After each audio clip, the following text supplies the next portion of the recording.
I gotta send out this message to those who are in need. Often when we're in pain, we drop to our knees to grieve. It's through expression when we confess it that we search for the lesson. But often the blessing is in the message that we have yet to receive. I know there's gonna be a lot of well wishes to the dog that I'm about to read. Fuck it, let's get to it, let's do it. Let the dog off the leash. Oh, Steve. All right, welcome to the emails, baby. That was my last, since we talked about X yesterday, that was my last final Salute to the brother. Rest in peace, baby. Okay, this is from Abel. This is the nigga that I had to check, sorta, for coming at the Black Queens. So also, he answered back already.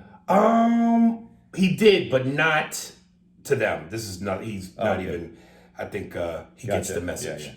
From Abel Apples. I call this nigga Apples. Abel Asmarone. Anime, if you die on me, bitch, I'll kill you. Yo, Aries, what's good, my nigga? I see you struggling with my name, brother. It's pronounced Abel, like Cain and Abel in the Bible. Yeah, nigga, I got your first name, Abel. What the fuck is Asmarone? Asmrome. Asmarone. It's your last name I struggle with. In response to episode 248, when you asked who in modern times has a masculine, gritty voice like Tina Turner, well, I have it. I have to give it to Keisha Cole, which no. But let me read this, because she got that super raspy voice, plus she's hood as a motherfucker. Keisha Cole, when she's talking in interviews, has the raspiness. I know what you mean. But when she sings, her voice is silky. You don't hear the raspiness. It's absolutely silky. It's like wet chocolate, nigga. Liquid chocolate. And if Keisha Cole is too feminine for Tina, then how about Macy Gray? I have to stop. I don't, Macy, not either. Macy's voice is very specific, who I'm so glad disappeared a little bit, because her acting drove me nuts. But she was a great singer. You got the wine, don't you now, boy? Yeah. Tariq, close your eyes. These punk cops gonna shoot me. You got to get licking up in here to do your business. Her voice was in training day. I couldn't. And she had a weird sound to me. But Macy Gray, nah, yo, not like Tina. Fuck sounded like a man, nigga. That bitch pissed standing up, LOL. Now, I would never advocate for hitting a woman, because that shit is foul as fuck. But since you brought up Michael Jackson and Tina Turner, is there a correlation between those 60s and 70s ass whoopings and platinum plaques? And rest in peace, X. I wanted to take my dog outside and go rob a nigga in honor of, but I digress. I ranked Belly as the second best hood movie, right behind Menace to Society. Alright, that was it. Peace, A&A. Love y'all niggas. I think there was a major difference between Michael Jackson's ass whoopings versus Tina Turner's. Tina was a grown woman. There was no place for that whatsoever. Not trying to say there was a place for Michael to get whipped, but Joe's agenda was, motherfucker, get these dance steps right. Get in here and practice these moves. I'm trying to build an empire. I'm trying to put you in position to be great, which will benefit you. Now, whether you agree or disagree that the physical discipline was necessary, I guess we could debate that. But Michael was a kid, which means that he wanted to be a kid at times, which means he probably wasn't focused at times, because that's a lot of responsibility for a child, to have to sing and dance and rehearse and memorize and travel on the road. So some of that, and again, not saying Joe's right or wrong, but some of that might have been for him to make sure Michael kept his focus. Again, Tina's a grown woman. You know, I don't want to sound like I'm trying to validate. I'm not. But, you know what I'm saying, Andy? Like, the ass whoopings for Michael was probably driven towards get in here and do what you're supposed to do for the sake of the business. for the sake of the family, for the sake of trying to build something. Ike was just a foul ass nigga. Yeah, but see what's missing on Mike, on Mr. Michael Jackson. He was just a little kid, and the rest of the group was really formed. Joe had them already working, so anytime Michael was being a kid, that focus, that irritation that he would have was for a little kid that was still being a kid and should have been a kid. He couldn't. I'm not saying that has anything to do with it, but I think it hurt Michael more because he didn't see what the other kids went through. He went through it. But unless I'm wrong, I think some of the other kids endured it too. Yeah, they did. Right. But they were older. They were right. like at a place where it. Not that it ever makes sense to someone, but when you fuck up when you're older and your dad hits you, you're like, oh, well, I fucked up. And right. You're also strong enough to take it. Right. In some cases. Michael was a little kid. He fucked up. He didn't even know that he fucked up. I mean, it's a little kid. Right. And to be beaten like that as a little kid, that affects you and scars you in a different way. But again, and to what he's asking, Michael achieved more than the rest of them. So well, Michael was the key that started the Yeah, but at that time it wasn't. When it was the Jackson 5, when it was the early Jackson 5, still recognize he was the guy. Jermaine was the guy, though. Nah. Yeah, he was. Nah, at son. that point. Nah, son. No. Michael was always the Beyonce of that Destiny's Child. But he was a little kid at the time. Yeah. Dude, do you remember that song that he did? That great clip? I forget what show he was on. When I had you, I treated you bad.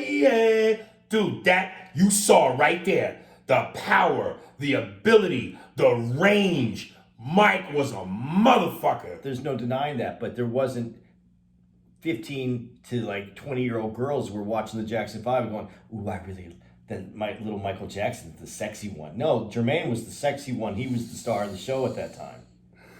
I think that's debatable, brother. Highly debatable. Yeah, I think that's highly debatable. Let me ask you this. I mean, obviously, if you could see into the future, I think I know what anybody would say. But knowing what we know in terms of what Michael had to endure to become what he became, would you take the mass whoopings? I welcome him. The biggest motherfucker ever. All that money, Neverland, fame. Give me mass whoopings, man. You would have to. The answer for him has to be no, because he couldn't endure it. But do you think the answer for him would have been no once he achieved all that and became what he became? You think he would go, if I could do it all over again, I wouldn't do it? If you could take the knowledge that you have as an adult and go, okay, but and be able to understand what was happening in a different way. Yeah, of course you would, because you would be able to deal with the situations differently. But you don't get that option as a little kid, and to end up where Michael Jackson ended up. No, I think that if you could pull him back to earth right now, if you could Superman him up here, and get him to return to life and ask him, he'd say, "No, man, look at how it ended up for me." Right. But I mean, isn't that always the case where you want to? I mean, you want those. Everybody wants to achieve that greatness, that level, but how many people would put in that work, that effort? Yeah, no, that pain. That's always abuse. A fair question. I mean, most people won't make the work. I mean, I'm just from a comedy standpoint. And I'm not saying this because, and I don't even really feel comfortable even saying this because it involves your platform.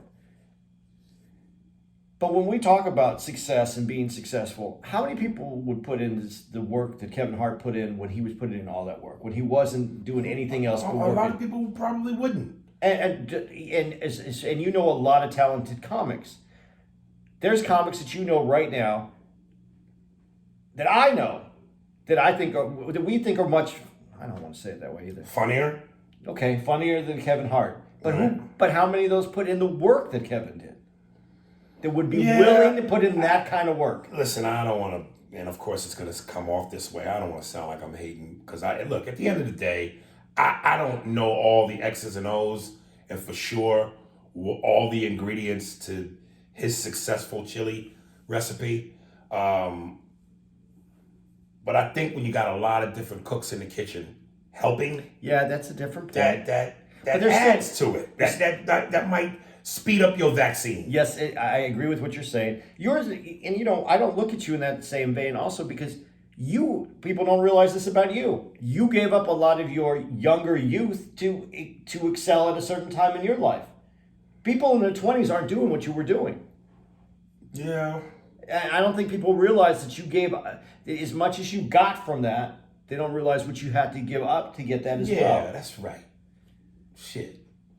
Thank you. But so let me ask you this question differently. So you can answer that question.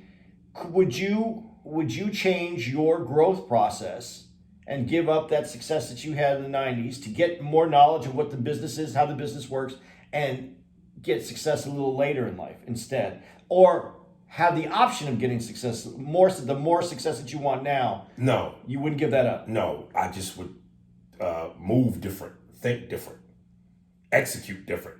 But I wouldn't give up anything. Well, but some of the reasons that you didn't move different or execute different, you were youthful. I didn't have an Obi-Wan Kenobi. You were youthful. You didn't have that experience. I learned as I go. And some of the mistakes that I've made, and I've said this, have haunted me to this day. And they were my mistakes.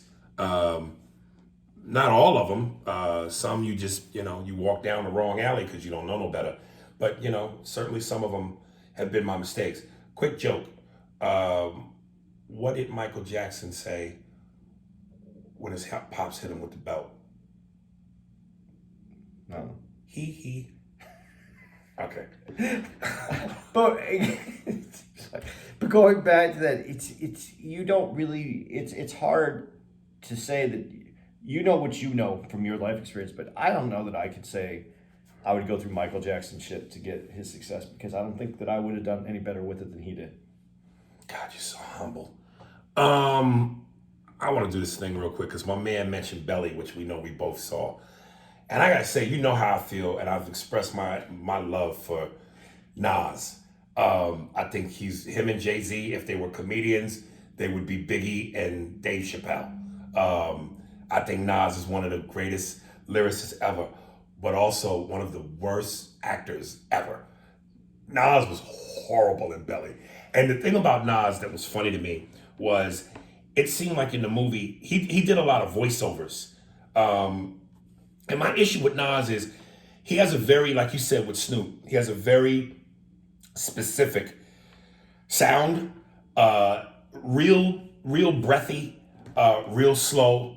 And it just felt like every time Nas would say something in the movie, certain things with voiceover wise, it felt like a song was coming.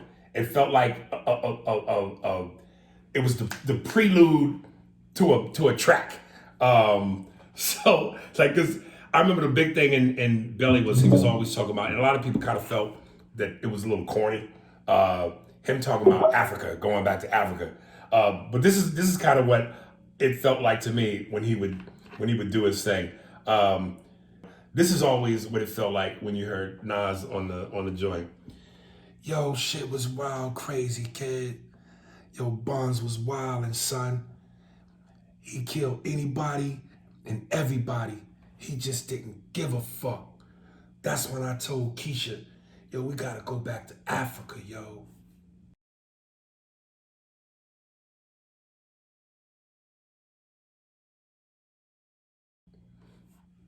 Yo, I remember one time I knew my girl Keisha, we fought, but I knew she loved me, God, because I came down the steps one morning and there she was, making a nigga breakfast and shit. Eggs and grits with cheese, turkey, bacon, and sausage, butt-ass naked. And I knew she loved me because the grease was popping mad hot, burning her titties and shit.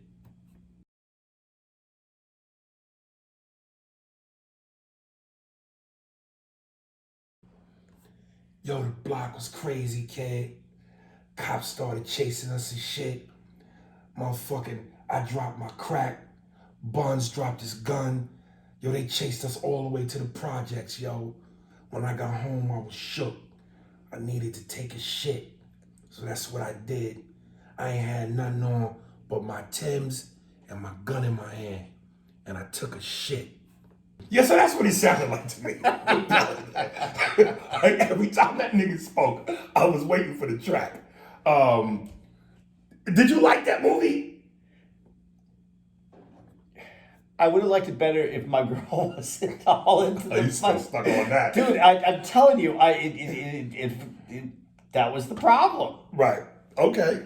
And there's like been 3 times that I wanted to see it since then. Right. And every time that I can see her talking and I don't Right. I don't watch it again. Yeah, I like that movie up until the end. The end kind of felt weird to me. And again, I guess because it was Hype Williams, the whole thing just felt like a video. It was supposed to feel like a video, though, I think. That opening scene, though, is one of the best opening scenes ever. Steady, are you ready? However do you want it? However do you need it? When they're coming through the club, that lighting, that opening is one of the coldest openings ever. All right, a new woman, Delisha. And I counted it, dude. I didn't. Let's see. Shannon, Deidre Ann Johnson, AB, Cece, Farrah, Shamor, Kimberly. There was the gay lesbian chick.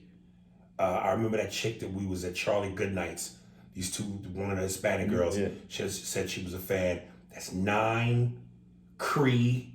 I think this is number 11, yo. Yeah, but you keep shouting out these women. Where are our dudes? Where's Leroy Furious? Dude, I don't know. Maybe they locked his ass up. They got to him. Leroy Furious. Dude, where's it? Got your ass. Sergio Sosa. Get back at us, man. Yeah, man, where y'all niggas at, man? All right.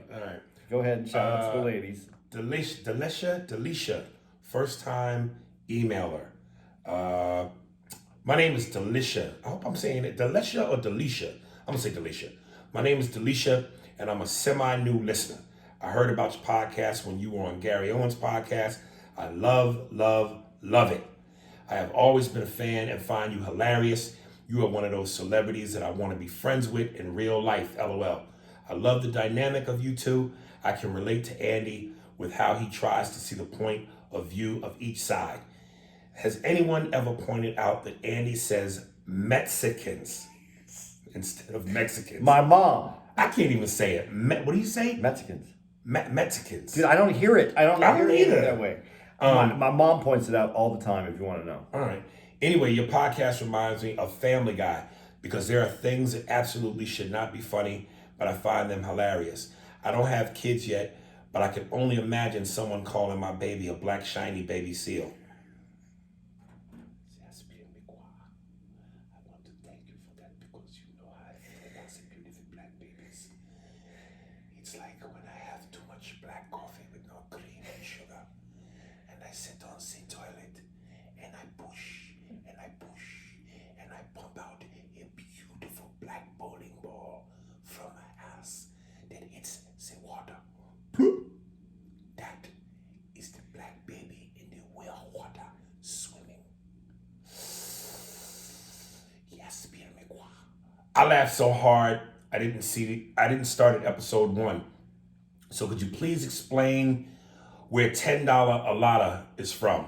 I find it the funniest when the person writing is so bad, then you have to stop and gather yourself before you can continue. I love how you guys talk about and review shows. Has anyone ever mentioned Sneaky Pete on Prime Video?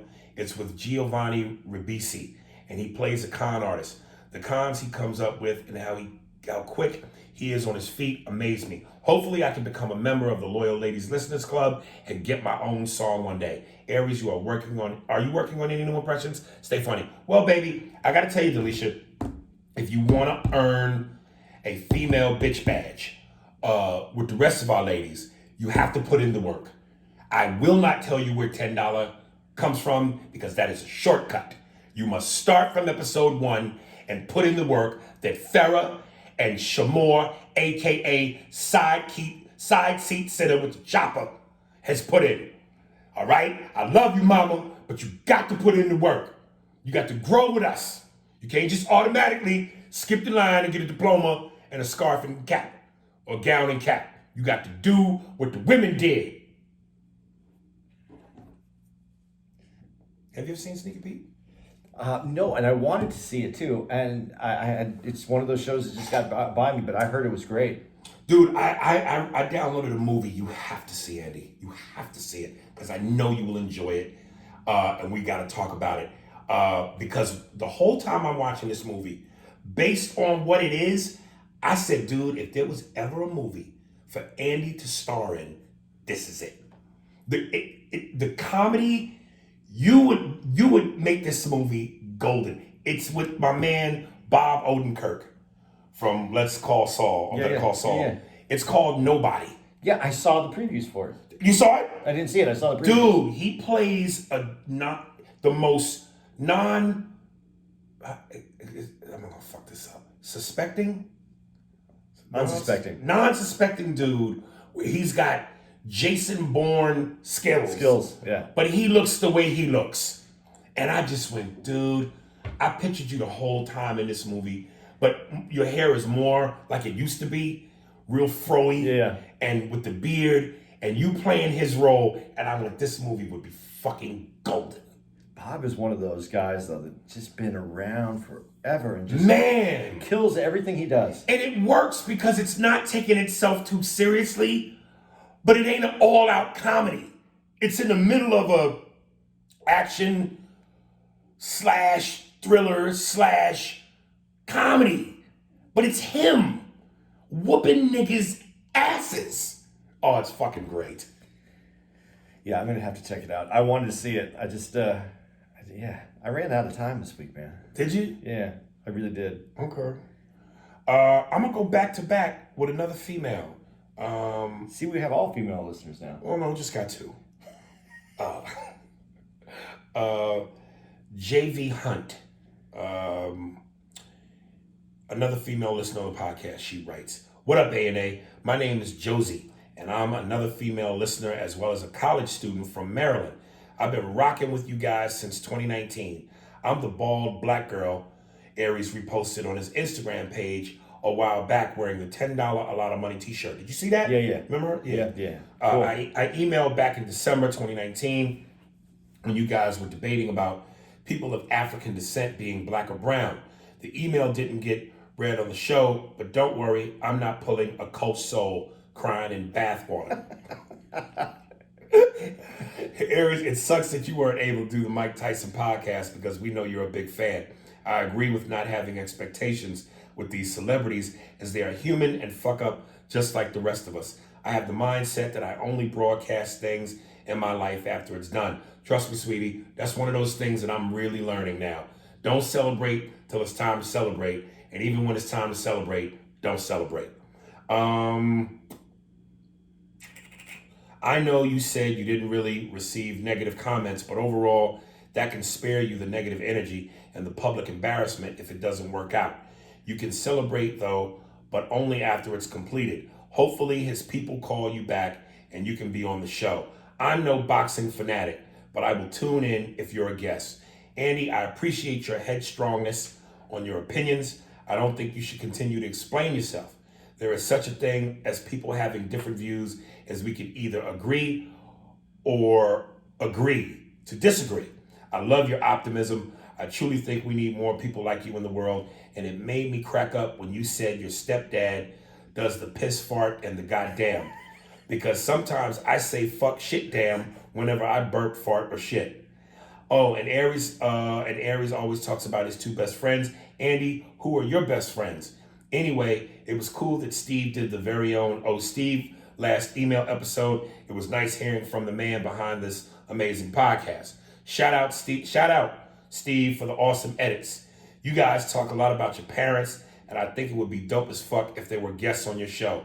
If they're down for it, of course. You guys share funny stories and speak highly of your parents, and I just think that'll give us more insight into your background and overall just be good content. Just an idea. Also, do you guys know who Miss Pat the comedian is? She has a podcast too called The Pat Down, and it's hilarious. I'm only asking because Aries and her are both raw and real, and you both are my favorite comedians and host my favorite podcast. I didn't want this to be too long. Too late for that. But thank you guys for the awesome content. Keep bringing us crisp A&A ale, alt heavy. And that would be a cool t-shirt as well. I can't wait to be able to come to your shows soon, Josie. Thank you, Josie. Very nice, man. Thanks. Yeah. Your parents? My parents. Oh, best friends, I mean. My best friends. Tim? Tim, I feel bad though when Tim and I, we don't talk as much as we used to, and it's just because I'm on the East Coast, he's on the West Coast. Mm-hmm. He's hustling, he's coming up with his, doing his life. But Tim is still like, if you talk about best friend who's in your heart, mm-hmm. Yeah, Tim. He's one of the people I care about and I worry about. But I'm not a good best friend. I don't communicate enough. And the other person that falls into that same category is my friend Matt Reese, and Matt. He's also on the West Coast. He's in San Francisco. He's married with his kid, and he has. How often do you see these dudes? When I'm in California, that's the other thing with Tim and I too, because with COVID, I haven't been in California now for what? Over a year. I know, but even when you come to Cali, you don't really hang out with Tim. You work. No, yeah, but I'll call him if he can meet up. We can meet up. When I was in Arizona, Tim would come out because his parents were still out in Arizona, so that we would run into. We would make time. We'd run into each other. Just hasn't been there like that, and I just feel like I'm a shitty friend to both my people. But those are the people that like in my heart that I think about. But I have some other people that I'm close Well, would to. you say? Well, would you say even though you don't see them as much? Or not that often, because of that. Because I don't know. I guess I'm in the same boat. I would think that the more you see someone that you call a friend, and you have them in your life, that they would earn or rank a certain spot. But because you don't see them that much, they're still where they are. They're still where they are. I'm not. I was just saying. I see you every week, so I thought I would be in there. You would be in there. We don't have history like that. That's what I respect about you and your friends is that it's the history. Yeah, I mean, I've been, like I said, my one dude, best friend, brother-ish, since 4th grade, and right after that, a year later, Ivan. So yeah, man, we yeah. My friends my two friends that I'm saying, Tim and Matt. They're people that I knew before I was when I was still young and I was dating people before I ever got hooked up and married or any of that. These are all people from that who I've been with that whole time. So that's how I look at it. Those are the people that have been there. And I guess what I look at it is even if I don't talk to these guys in a while, I know that if I needed one of those two, they would be there. Yeah. And if they needed me, which they don't, but if they ever needed me, I would do what I needed to do. Right. As far as I'm going to reach out to Miss Pat Josie. She is black lady. An amazing woman. Is she black? Yeah. Okay. Yeah, I'm going to reach out to Miss Pat, and I'm happy to say I'm doing. Russell Peters started a new podcast called Canceled. I'm going to do his on Monday back at his house. And then I sent out a thing where I was talking about food, a post, and I said, if you could only have one type of food for the rest of your life, what would it be? And then of course I said all the foods, Italian, Chinese, Mexican. And Robert Kelly responded. And I never met Robert. And I reached out to him and said, Robert, man, can I do your podcast, yo? And he hit me back and said, absolutely, man. And then he called me. We chopped it up for about 15 minutes. And of course, he paid me the greatest compliment, which got my dick hard. He goes, I go, Robert, man, I've always heard of you and knew of you from listening to Opie and Anthony when you would be on there. But I never had the pleasure of meeting you, man. It'd be great to meet you. He goes, fucking Harris, man, let me tell you, I think you're funny as fuck. Your interviews are fucking great. And I'm going to be honest with you, you remind me so much of Patrice. That was it right there. Oh! Oh! So I'm going to do his podcast May 3rd. So there that is. That's great, man. I'm glad you get to do that. Miss Pat, I got to hang out with Miss Pat. I went to breakfast with Miss Pat, and I'm a server. I mean, I was a server. Miss Pat is one of the funniest people, but man, if I as a server, she is. When I was sitting there with her, I was like, man, I'm glad that I'm with her and not serving. Is she fat? She's Is she a fat black sassy bitch? She's big. She's thick. She's not, but she's not. You know. Right. I mean, I don't know what you mean by fat. Not Ralphie May.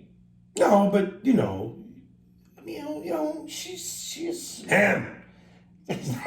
I don't think he would have. I don't think he would have hammed her. Okay. But she's just cool, and her stories and the way she talks, man. If you guys haven't heard of Miss Pat, check her out. Listen to her podcast, but also maybe check out her videos online. She is. I'm gonna check her out. Yeah, she's definitely her own unique person. Maurice Dotson, my man who you've heard his music before, the Doctor. What up, legend? Just hitting you up to let you know you and Andy doing the damn thing. Once again, thanks for playing my music, getting it out to a larger crowd. I'm honored to know I'm the first artist you played on your show, as well as your most frequent artist played. However, I just want to comment about some of the artists you play on the show. You know, I never get the gas until I'm with you. And until I'm on the mic. Any other time, I'm fine. Dude, we're going to get a sponsorship from Roll Edge or Thomas. Jesus, dude. I'm telling you, there's a market here for it.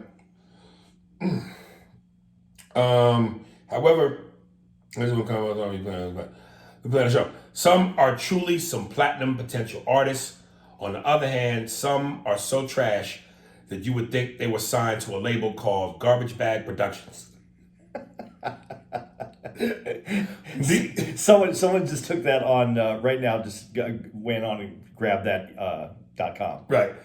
These are the motherfuckers that have to pay you extra to have their shit played, like that Tupac imposter you had on the show called Jay Smith, Jay Snyder, Jay Shitter, or whatever the fuck.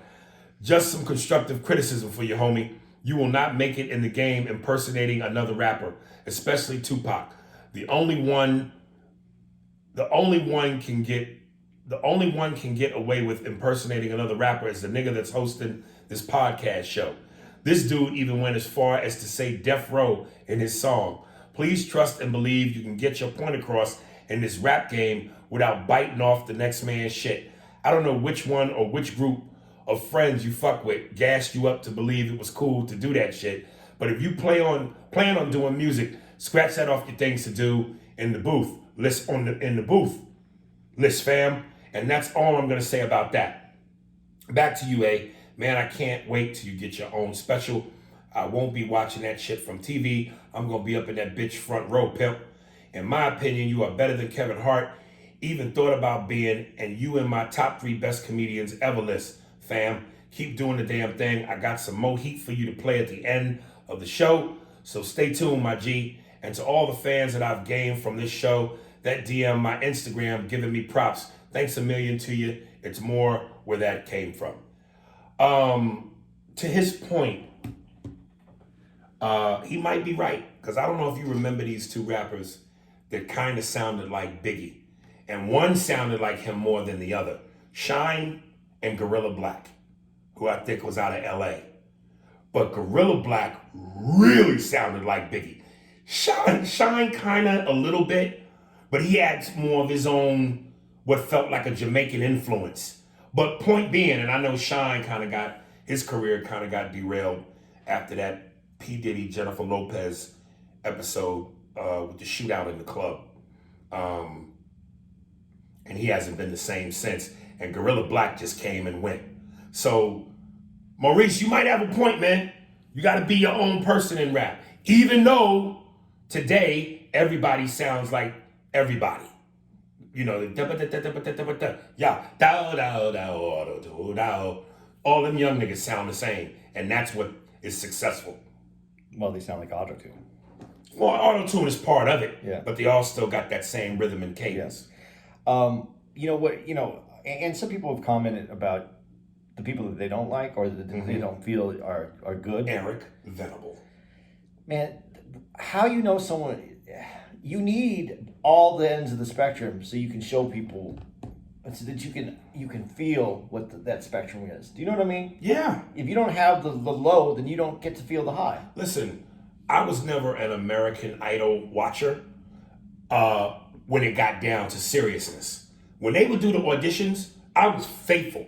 I would watch that like I watched Sopranos, because some of the most entertaining moments would be to hear the ones that suck and then have Simon destroy them. And I said on the podcast, listen, I don't like everything we play. That's not the point of it. That's not the point of it. It's to give people a shot. And again, as much as I agree with you, Maurice, the doctor, we got to remember it's subjective. Somebody out there likes that shit. Now, I don't know that it's enough somebodies to make a difference in their career, but, different strokes, different folks, baby. I agree with you, though, wholeheartedly.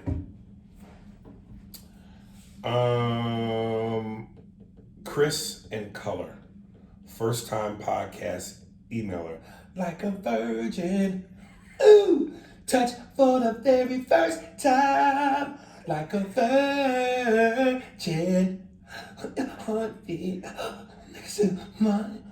If you would ask me any time in my life if I was going to sit next to Ari Spears and do a podcast, I probably would have said, nah, probably not. But if they would have said, you go sit next to Ari Spears on a podcast and you're going to hear him do a Madonna, Yes. I would have been, there's no fucking way. I'd have lost $1 million right now. Did you like Madonna? One dude actually, there's a clip, I remember a white dude with black hair auditioned for American Idol, and he sang that song. And dude, the way Randy Jackson and Paul Simon lost it and destroyed this motherfucker, he sang it just like that. I'm not exaggerating. He went, like a virgin, touch on the lady. It was priceless. But you said what? Did you like Madonna? No. You didn't have any love for her. I am all heterosexual. You didn't like it at all. You didn't like Lucky Star. Like? Not the first album, Madonna, Lucky Star. Nah, don't. That bitch did. All right. Madonna? Yeah. What did you like? I liked Lucky Star. Did you really? Yeah, the song Lucky Star. I was DJing at that time, and I played Madonna. Fucking packed the dance floor. Okay, but that was for your job. You really liked her? Yeah, I mean, I wasn't mad at her. Man, if you don't slide your glitter ass over. All right. First time writing in, but have been listening since the beginning and look forward to you every Wednesday and Thursday. You and Andy got to do more than an hour. It's never enough pod. Nigga want the extra dick. Just wanted to talk about the Megyn Kelly episode like everyone else. First, I already don't trust anyone named Megan with a Y. I will say, nigga, fuck all that. Yo, Megyn Kelly's sexy. You think she's hot? That's a hot bitch, nigga. Yeah, I don't have a problem with the way she looks. Yeah, man. There's a little evilness though in her face. And I don't like it. I love it. Oh God! Now you talk about role playing. We escaped slave and the master's wife to call her Miss Megan Bell. Miss Megan Bell. Oh, and I'm ran foots. First, I see the points you and Andy were making, but I feel like Andy doesn't understand that black children aren't always afforded the luxury of participating in a safe and sheltered childhood as others, mostly white children. Ooh. We're forced to grow up and deal with real life circumstances a lot sooner than white children, and though the letter had harsh language, black children have to deal with a lot more than harsh language, but a very harsh and scary reality, even at 6 years old. I feel like that particular letter at the school was written terribly, but I don't think the children shouldn't hear the uncut truth that young. Andy says it will scare them, but imagine how scary can be to be black in America. Yeah, yeah, $10 worth. I love him, but he can't. He's Mexican and Jewish, but chose the safest identity as a white man. That's not a jab, just facts.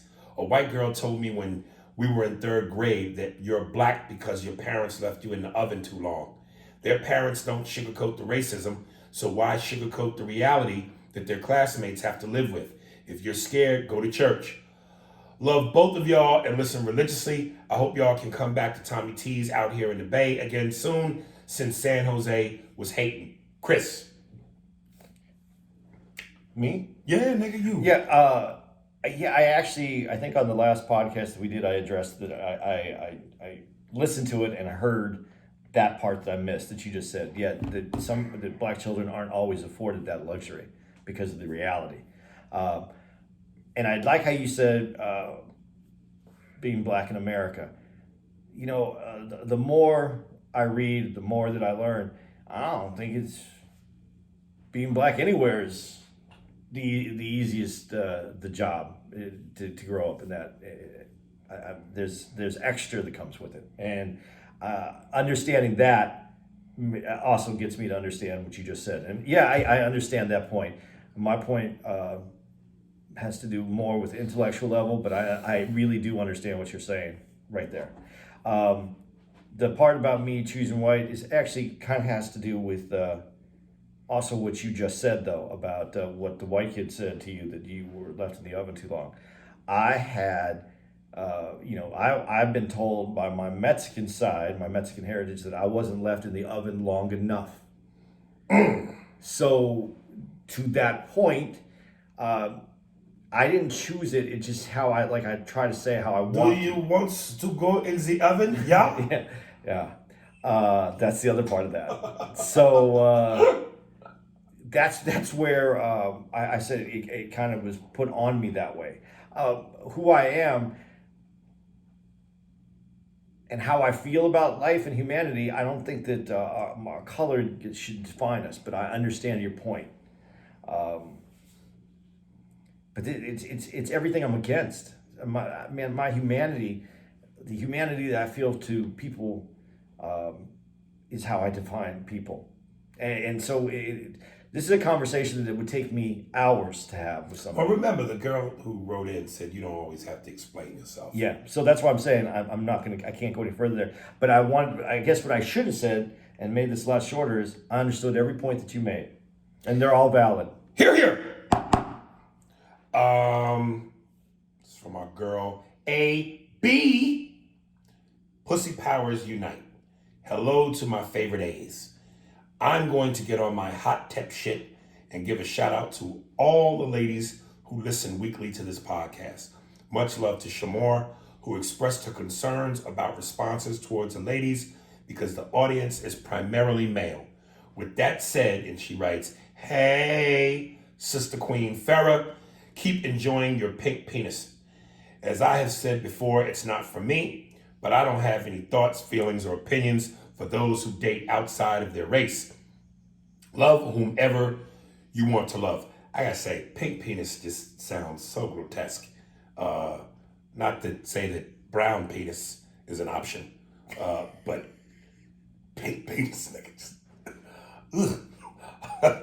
just feel like a dog, nigga. Like, new dog. I don't know where I'm going with that, but to the black man who wrote in and had to attack the queens in order to get his email read, peace and love to you, brother. You are completely entitled to your opinion. However, this is where we go wrong as black people. There is no rule that we all have to think and feel the same ways. You did not listen to a word that Aries said when he read my email because I gave a lot of context to why I think and feel the ways that I do. Despite your lack of understanding, it does not matter because I do not owe you any explanation of who I am, as you do not owe any about yourself. As a black female in law enforcement, I continuously use my position to help people. I generally deal with people at one of the worst moments of their lives. A little extra kindness and grace goes a long way. When I allow myself to view the news, it's interesting to hear the studies that law enforcement officers of color use less lethal force versus their counterparts. I often think to myself, what if more black people joined the police force? What would that look like for the communities of color that we serve? But people scream, yell, and hold up signs at these protests that they don't see officers that look like them in their neighborhoods, but we won't take the job. It doesn't make sense. What change do you really want to see? I am angry and disgusted that the female officer made that fatal error with the latest televised police-involved killing. These mistakes should not be happening. I am only one person. I cannot and will not try to speak for all persons in law enforcement, as I would never try to speak for all black people. But what I do know is that I am not on the trauma train. The media, politicians, and money-grabbing activists are messing with people's physical and mental health. These laws are shifting, which are going to hurt people of color presently and in the future. They want to keep you angry, drunk, and high. All I can say is wake the hell up. Get out of your emotions and use your head. Look at Sister Girl from BLM who used funds to purchase homes for herself. I am certain this is where people who donated their money look at this girl who used funds to purchase herself some homes. I am certain this is where people who donated their money wanted it to go.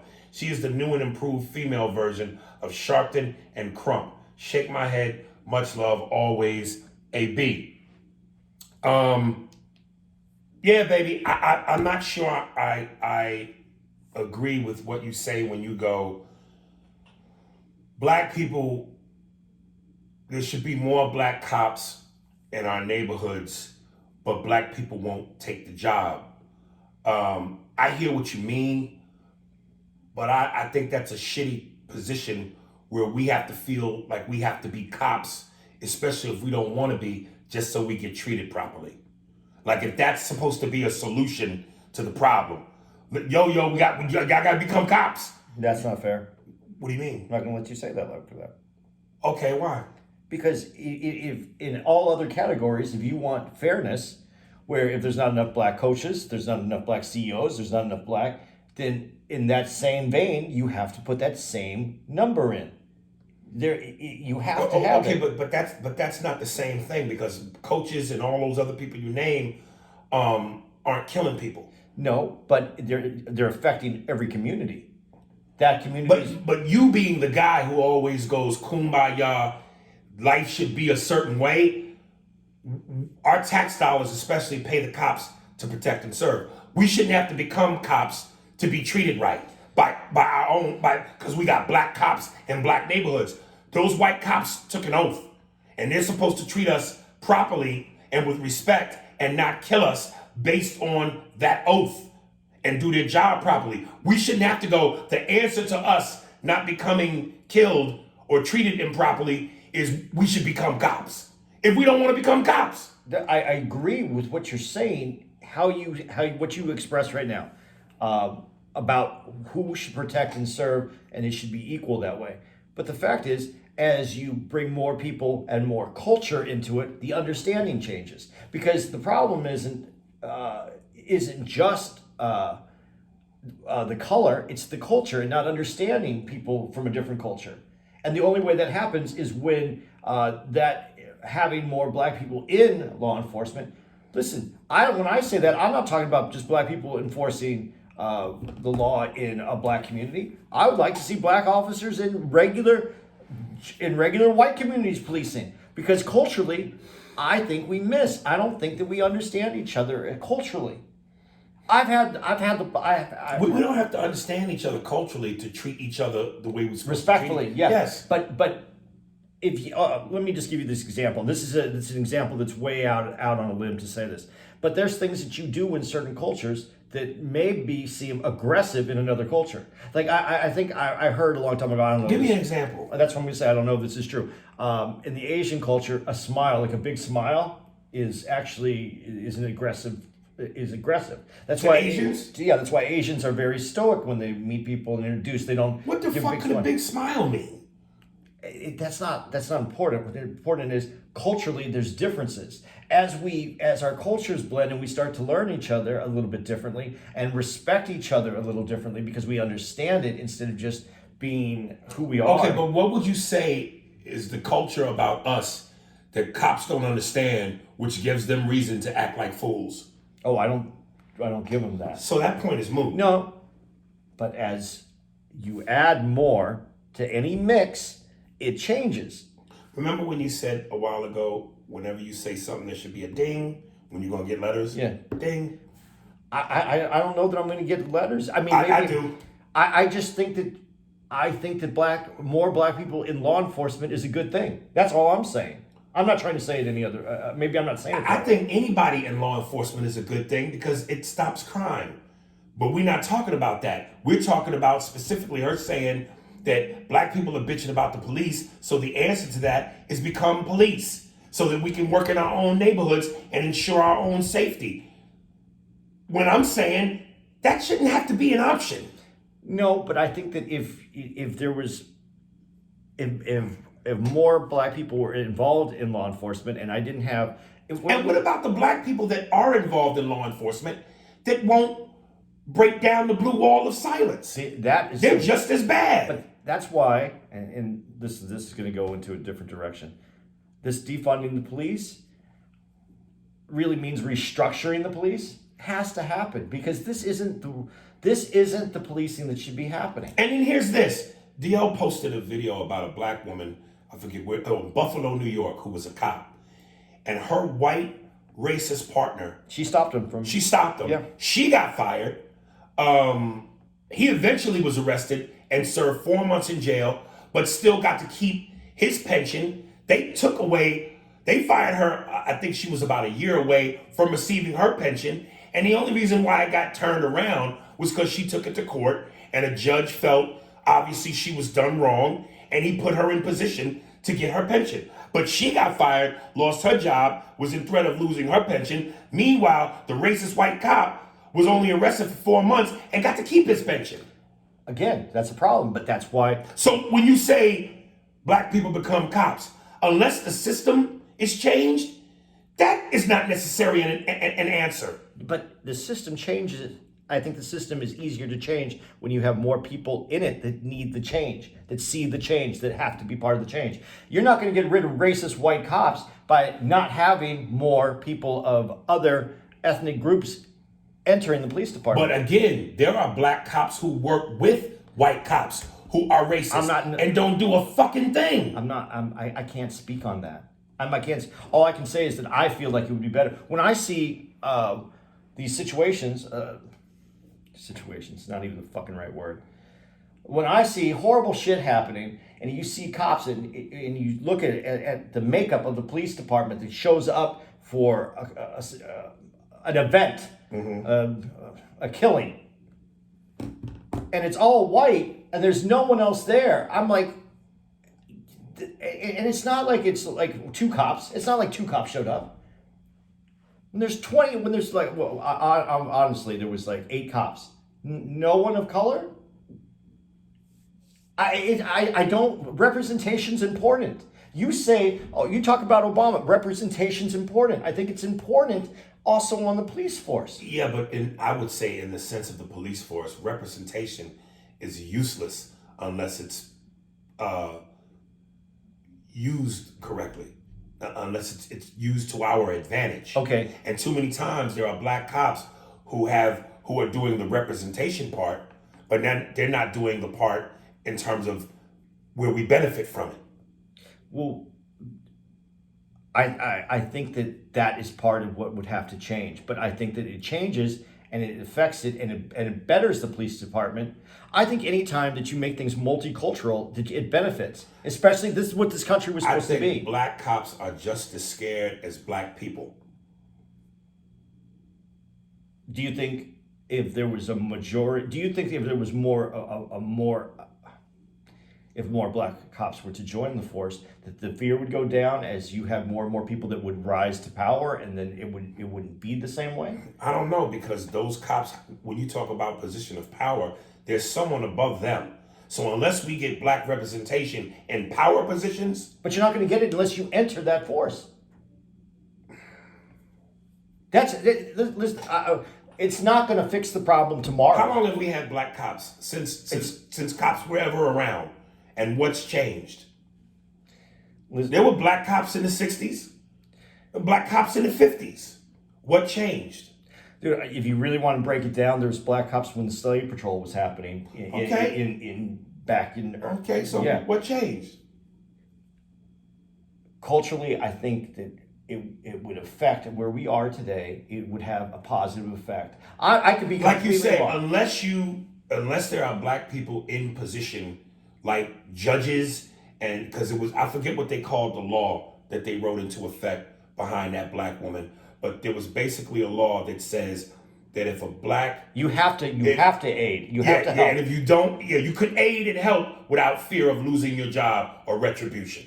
But so unless there are black people in those positions to write laws or change laws that protect black cops under them, then nothing's going to change. But it did change. That was a big change that just happened. That was signed into effect by a white judge. But it happened. Okay, but I don't want all of our destiny to be in the hands of white folks. So listen, I can't change who has power right now. What I'm saying is the more people that get involved, and I'm not just talking about black people, I'm talking about... Because that's white people rescuing niggas if they feel like it. I'm talking about Asians, I'm talking about India, I'm talking about everybody needs to be represented in law enforcement. Because the more you represent, the more when you're in your community and you see more law enforcement that looks like you, the better that I think the more effective that law enforcement department will be. I think that it's easier for people. And I think that white people who get away with shit, if they saw that the law enforcement wasn't just them, it might change the way that they act. Well, here's what we do know. We're waiting for the verdict of George Floyd's killer. And now we will see what plays out in this white female cop that mistook, allegedly, wink, wink, her taser for a gun for a taser. Because I believe she's brought up on second-degree manslaughter charges. So let's see how these two things play out. Well, do you think that she wanted to kill him? I'm asking. Of course. Okay, this is just my question to you. Listen, I don't think that she belongs on the force. I don't think that if you can't recognize the difference between your taser and your gun, that you should be on the force. I think that she was training people. There's a lot of problems in this. There was a great clip DL posted of a white officer. He's playing the camera, standing up. He grabs his taser, pops it on his left side. Grabs his gun, pops it on his right side. And he points to it. This is my taser. This is my gun. There's a difference in weight. And then he sits down and he breaks down what you just said. If you can't tell the difference between a taser and a gun based on weight, based on this, based on that, you shouldn't have this job. No. So of course she knew what she was doing. But so you think that she was on the force for 26 years? She never killed anybody, but that was the moment she said, you know what, I think I can get away with it right at this moment. Well, based on you saying that, what do you think happened? Do you think she meant to kill him? Ding! Your pause is a letter. No, my pause is a letter. I'm trying to word this the right way. I don't even... Are you going through your white scale, your whiteness? Yep. Okay. It doesn't make a difference to me at this point because she killed him. And that's the bottom line. He's dead, and she... I'm going to take it to the next part after I say that. Answer the question. But I have to say that first because it doesn't... Do I think that she knowingly... I think she got in... Do you think she went, I'm going to kill this black man because he's black? No, I don't think she did that. I think that she got... Ding, ding, ding, ding, ding, ding, ding, ding. I don't think that was her. I don't think that was it. I think she did kill him, though, and I think she killed him because she took out her gun, and that was the mistake. So you think when she pulled that gun out, she thought she had a taser? I don't imagine that she waited all these years, and that's when she shot the gun. And she shot one time. When the police shoot, they empty their guns out, generally. That's the only thing that I have to say. I'm not defending her. I think she has to go to jail. She killed a man. Well, you're saying all the right things. No. Because here's what I think happened. I think she went out there, and what she should have done was taken out her taser. But because of who she was or whatever she is, she and her fear or whatever it was, she pulled her gun. And she pulled out the wrong weapon, whether she, and that's where I think intentionally, yes, she pulled out the wrong weapon. She fired. I don't even care if she thought she had her taser. She's on the force, 26 years old. She's a trainer. She can't feel it. You go to jail for that shit. If you were in the military and you killed someone like that, you're going to prison. I'm done with her. That isn't my question. You asked me the question, do I think that she intentionally went, I think I have a moment here and I'm going to yell taser and I'm going to kill him. That is what everybody, I know that would be the popular way to say it. The popular way would be the easy way for me to say that on this podcast. The easy way would be for me to say that's what happened. I can't believe that she waited 26 years, had her camera on, and said, this is the moment that I'm going to take this dude out and I'm going to finally get one. You know how many racists have been in positions of power for years and years and years before they eventually get caught, before they eventually get That's uncovered? the other side of this. That's the other side. So Do that's you have more? So that no, because years and years means nothing. And she does have something in her jacket about covering up a shooting. Okay, so let me ask you again. Do you think what you No, just said? No, I don't. I don't think that was her. Even though you just said there's been evidence of her doing foul play.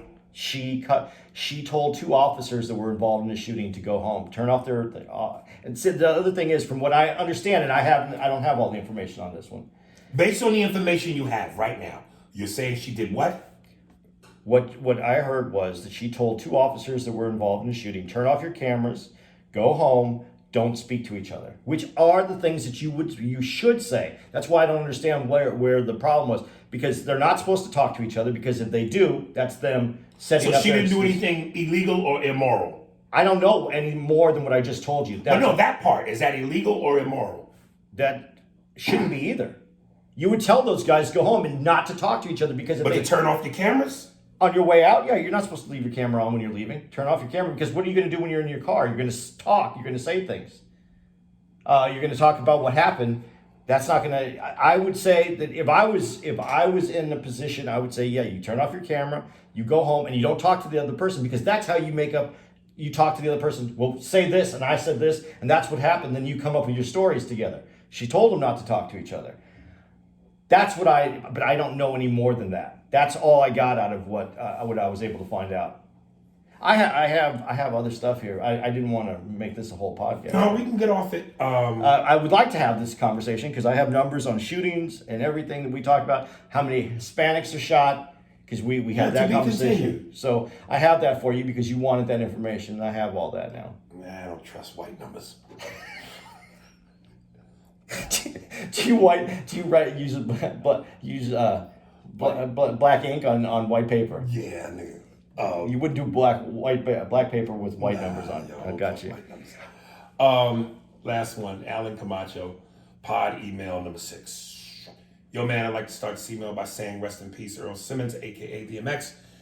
More than just a great rapper, he was a great human. I grew up a depressed kid with not so much in life, so DMX's music hit me and had such a great influence on my life growing up. Sometimes it was just me in my room by myself, no friends, with a CD player listening to all his music, man. It touched me in a way that not too much else could.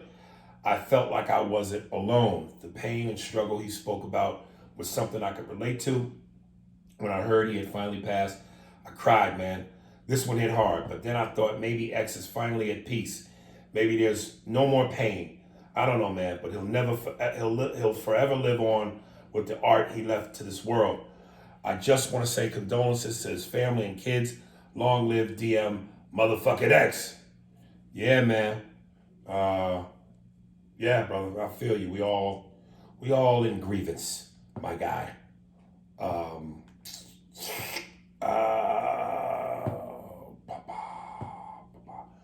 I just wanted to see something real quick. Okay. All right. Anything to add to what he just said, or more of the same? Yeah, I can't add to that, man. I hope he's at peace. Yeah. I hope he's feeling good. You think he's up there or down there? I think we all go up there. You think so? Yeah. I want to be with the hoes and the tricks and the weed. Yo, it's a double. Okay. What was that? I was trying to figure something out in my head. Were you writing without using white numbers? Yes. Your error numbers. Yes. You are out of your fucking mind, dude. What? He was the one.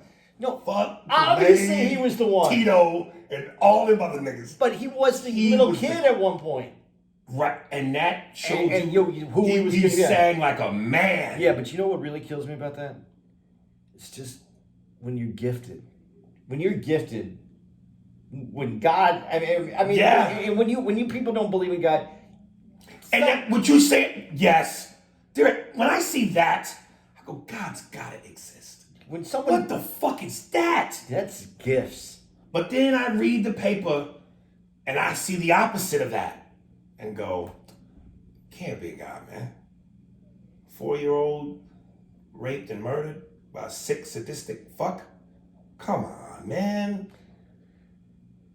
Free will. God gives you free will. What you do with it is what you do with it. Because Michael Jackson might have not had that dad. Michael Jackson's dad could have been someone who didn't nurture. I mean, I don't even want to use the word nurture because nurturing wasn't part of it. But didn't put them in a position that could have been musical. That's a gift, man.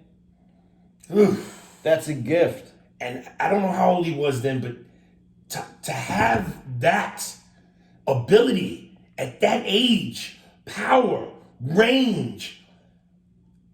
Woo. And this is why I go, dude, fuck y'all, man. And I know every generation does it. Our generation was better than y'all. What replaces that? What today is that? Some people get gifts, man. That's all I can say. But here's the thing.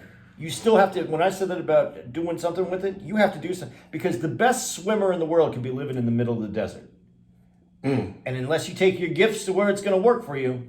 Right. Do you really believe that there are, because when you talk about a gift, shit like that don't come often. But do you believe in the world, not just America, the world, there's a shitload of those? But like you said, they just haven't had the opportunity or haven't been harnessed right.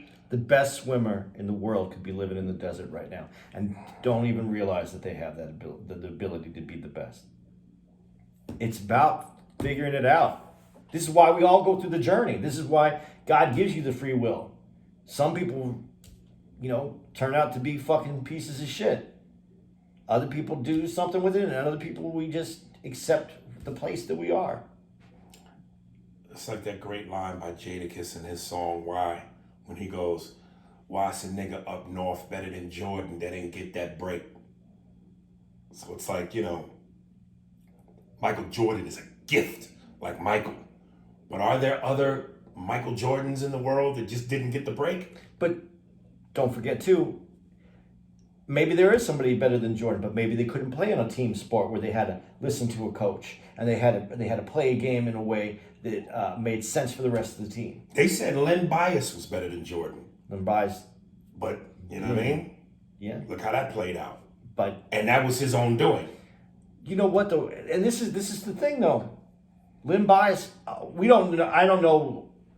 I know that they've done the Len Bias story, but he was partying that night because he was drafted. He was going to be a big deal. It was a party. But you know not to do cocaine.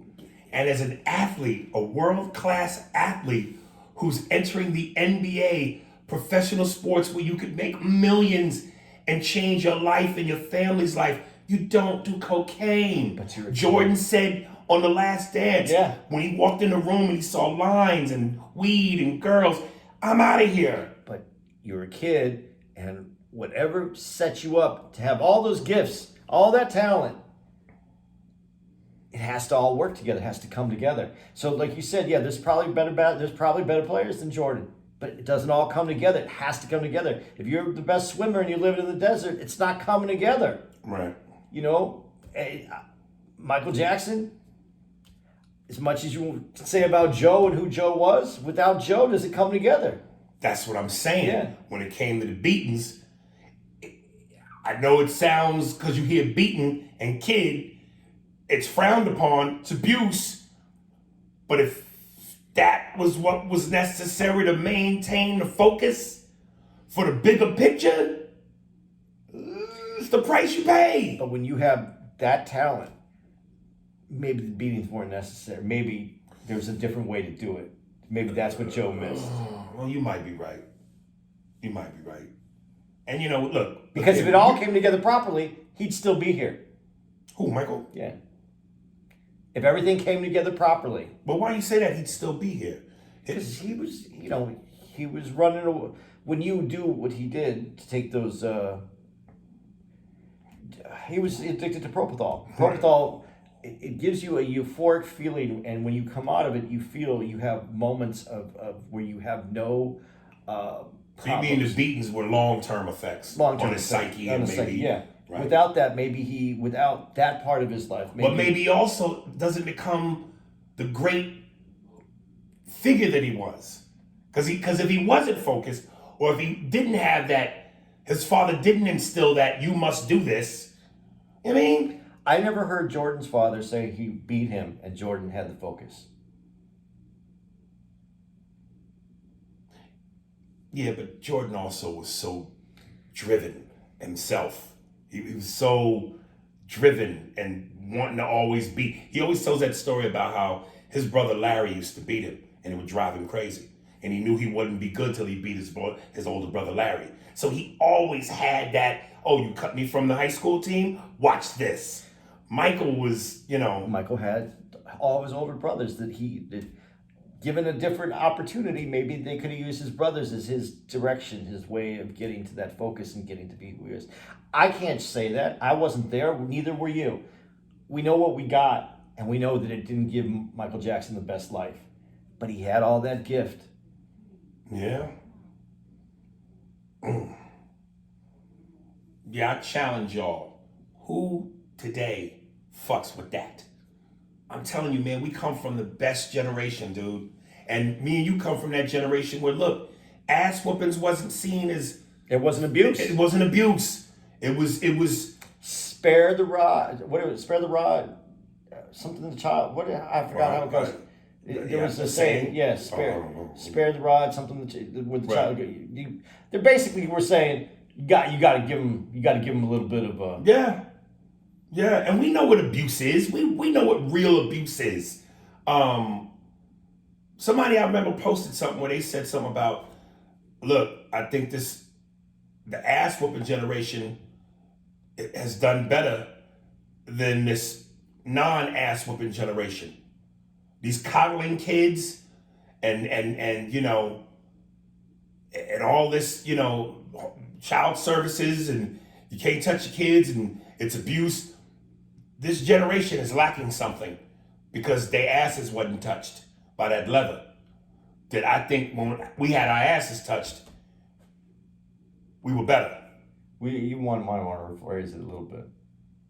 What? Because the ass is touched? Yeah, just the asses. Spare the rod, spoil the child. That's what it was. Okay. Listen, you know what? I don't want to... I'm sure that there's kids that will rise to a level that weren't beaten, that didn't get spanked. I shouldn't say use the word beaten, because I was spanked. That's what, and I grew up, and I didn't spank my children. They did. Each of them got a swat once. I'm going to be honest, right. They did, and it was such, and because of that, it affected them in a way that they were like, oh my God. So by not delivering it the same way it was delivered to me, like for everything I did wrong, I was going to get spanked. That had a bigger effect on me. Did you feel most of it was deserved or not? No, that's the other thing. How it's doled out. If you, no, I didn't deserve much of what I got. My dad had a short temper. My stepfather had a short temper, and he was tired. He worked hard. He never got what he thought he deserved in life, and so Is your stepdad or your real dad? Stepdad. Wow. You know how they say, if you're going to be a stepdad, the woman you love, if you love her, you have to love her kids. Yeah. Just the same. You have to accept them as yours. Would you agree with that? I mean, how could you say I loved her, but her kids, nah? No. I don't know that you love them. You can love them the same. I think that though you should love being a dad. Well, my point is this: if you love being a dad and you accept it all, Yes. do ass whoopings or the right to administer ass whoopings come with that? Or do you go, look, love, be a dad, love the mom, accept the kids, but when it comes times for discipline, that's not your business. No, I think. But yet you accept them like they're your business. If you're raising the kids together and your partner agrees with your discipline, like they agree, if you have that conversation, because I think it's parents should work together, because there's nothing worse to me, I think, than when one parent wants to do it one way and the other parent wants to do something different. Right. I think it's better if the parents are on the same wave of how they discipline their child, so the child knows they're not getting away with it from either parent. Right. But yeah, I think if you're in it and you're raising the kid, and whether it's your step kid or your real kid, your biological kid, I should say, yeah, discipline's part of the game. It's part of the whole. It's part of raising and developing the child. Dude, that sounded God damn! very wet. No, it wasn't. It was a dry wet. It sounded It very. was like a dry rub. Yeah, what, are you not going to confess if it was wet? No, I would. And wet ones come with a smell. Yeah, well, so far so good.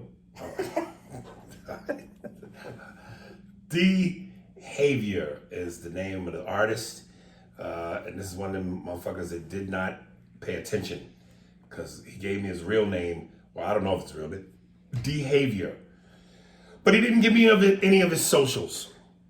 So there's no way to reach out to him. But like the doctor says, if he's part of Garbage Bag Productions, it won't matter. Behavior featuring sick individual. They Want to See Me Dead is the name of the song by Behavior. And if this song sucks, they will want to see you dead. Here it is. Are we out? Yep. Hee hee.